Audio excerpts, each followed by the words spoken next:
பிதா குமாரன் பரிசுத்தாவியின் பேராலே ஆமென். கிறிஸ்துவுக்குள் மிகவும் பிரியமானவர்களே, 1 பேதுரு அதிகாரம் 2வது அதிகாரத்திலே 20வது வசனம், நீங்கள் குற்றம் செய்து அடிக்கப்படும் போது பொறுமையோடு சகித்தால் அதனால் என்ன கீர்த்தியுண்டு? நீங்கள் நன்மை செய்து பாடுபடும் போது பொறுமையோடே சகித்தால் அது தேவனுக்கு முன்பாக பிரீத்தியாயிருக்கும். எல்லாரும் ஆமென் சொல்லலாமா? ஆமென். நாம் கிறிஸ்துவுக்குள் மிகவும் பிரியமான, எந்த விதமான தீமையும் செய்யவில்லை.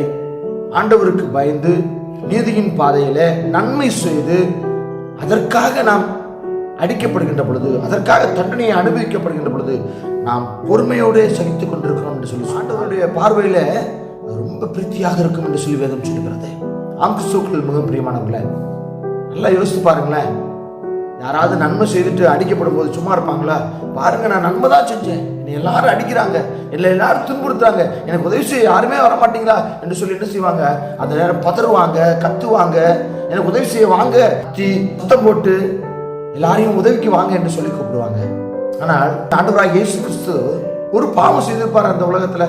ஒரு பாவமும் செய்யாத, ஒரு பாவமும் அறியாத நம்முடைய ஆண்டவராகிய இயேசு கிறிஸ்து நன்மை மாத்திரம் தான் இந்த உலகத்துல செஞ்சார். எப்படி வாழணுங்கிற மாதிரியை காண்பித்தார். அவர் என்ன செஞ்சாங்க?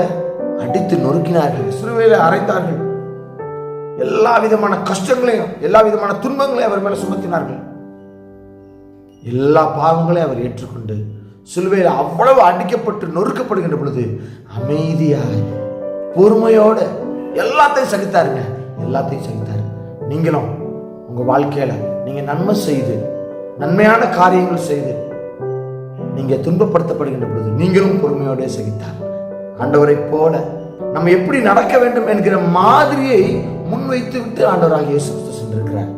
லஞ்சம் வாங்கக்கூடிய இடத்துல நீங்க லஞ்சம் வாங்காம இருந்தீங்கன்னா, திருட வேண்டிய இடத்துல நீங்க திருடாம இருந்தீங்கன்னா, பொய் சொல்ல வேண்டிய இடத்துல நீங்க பொய் சொல்லாம நேர்மையா உண்மையை பேசுனீங்கன்னா, அந்த இடத்துல பாவத்துல விழ வேண்டிய இடத்துல பாவத்தில் விழாம இடத்துல இருந்து தப்பித்து வந்து அந்த பாடுகள் உங்களுக்கு தருகின்ற பொழுது அதை நீங்க பொறுமையோட சகித்தீர்கள் என்று சொல்லி சொன்னால் அது தேவனுக்கு முன்பாக அது விலையேறப்பட்டதாக இருக்கிறதுங்க. கடவுள் உங்களை அந்த காரியங்களை பார்க்கிறார். யார் உதவி செய்ய வராட்டினாலும் அவர் உங்களுக்கு உதவி செய்ய வருவார். ஆமென். தைரியமா இருங்க. நான் நியாயத்தின் பக்கம் நிற்கிறேன், கடவுள் எனக்கு உதவி செய்ய வருவாரா என்று சொல்லி நீங்க யோசிக்காதீங்க. கட்டாயம் வருவார்.